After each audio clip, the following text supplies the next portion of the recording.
দর্শক দেখতে পাচ্ছেন এখানে এই যে প্ল্যান রয়েছে, এটা পুরো রেডি করেছি আমি। তো এটা হচ্ছে মূলত পঞ্চায়েত থেকে পাস করানোর জন্যই এই প্ল্যানটি করা হয়েছে, এবং এটা পাস করানো বলতে কি বাড়ির প্ল্যান যে পাস হয় সেই জন্য এটা প্ল্যানটা রেডি করা হয়েছে।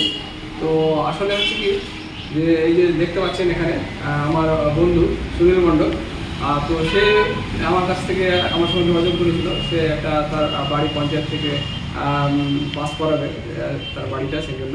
তো সেই প্ল্যানটা আমি রেডি করেছি এবং তার হাতে আমি আজকে তুলে দেবো সেই প্ল্যানটা।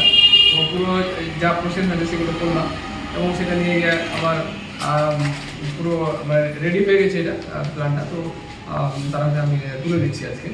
তো যাই হোক, দর্শক আপনারা যদি পঞ্চায়েত থেকে বাড়ির প্ল্যান পাস করাতে চান, অবশ্যই আমার সঙ্গে যোগাযোগ করবেন, কিংবা আমার অফিসে যোগাযোগ করতে পারেন। আমার অফিস হচ্ছে কর্ণপুর, রতুয়া, মালদা, এবং আমার যোগাযোগ নাম্বার দেওয়া থাকবে আমার ভিডিওতে। তো এতটুকু, সকল ভালো থাকবেন, সুস্থ থাকবেন।